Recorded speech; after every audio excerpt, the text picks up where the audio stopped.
When we hear the term chocolate, most of us visualize a bar or maybe a package of gummy bears. The word that first comes to mind is probably eat instead of drink, and the best description would seem to be sweet. But for about 90% of chocolate's long history from now, it was just a drink, and sugar had nothing to do with it. If you can't picture life without chocolate, it's a good thing you weren't born before the 16th century. Prior to then, chocolate was only known to have existed in Mesoamerica in a very different form. The inhabitants of that area had mastered the art of processing cacao beans as early as 1900 BCE. According to the oldest reports, the beans were mashed and combined with cornmeal and chili peppers to make a beverage that was bitter, energetic, and foamy instead of a soothing cup of hot chocolate. Although the terminology can be a bit confusing, most specialists now refer to the plant or its raw beans as cacao, while anything manufactured from the beans is referred to as chocolate. Cocoa generally refers to chocolate in a powdered form, although it can also be a British form of cacao. Cacao was regarded by Mesoamericans as a heavenly food given to humanity by a feathered serpent god known to the Maya as Kukulkan and to the Aztecs as Quetzalcoatl. The Aztecs consumed chocolate during royal feasts, utilized it in ceremonies, and used cacao beans as money. They also offered troops chocolate as a prize for fighting well. Sweetened chocolate didn't appear until Europeans explored the Americas and tried the local food.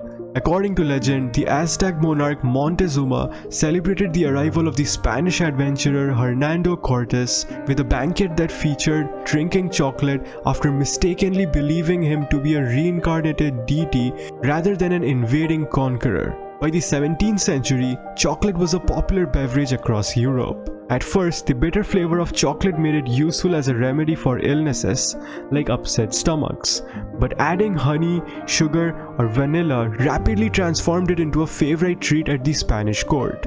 Then, without specialized chocolateware, no aristocratic residence was complete. The production of the trendy beverage on a wide scale took a lot of effort and time. That involved using plantations and imported slave labor in the Caribbean and on islands off the coast of Africa. In 1828, Coenraad van Houten of Amsterdam invented the cocoa press, which would permanently alter the chocolate industry.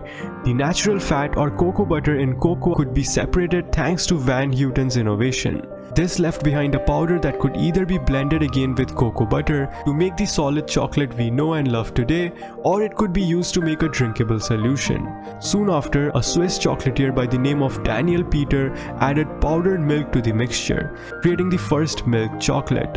A little business known as Cadbury began selling boxes of chocolate candies in England in 1868.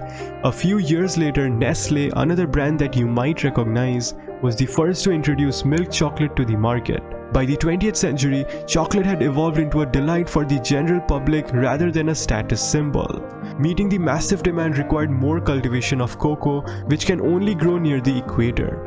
The chocolate industry has expanded, but there have also been horrifying human rights violations. It is estimated that more than 2 million children are affected by the exploitation of child and slave labor on many of the plantations in West Africa that supply Western businesses. Major chocolate producers are working with African countries to minimize child and forced labor abuses. Yet this complicated issue still exists. As of today, a $35 billion chocolate industry relies on almost 3 billion tons of cacao.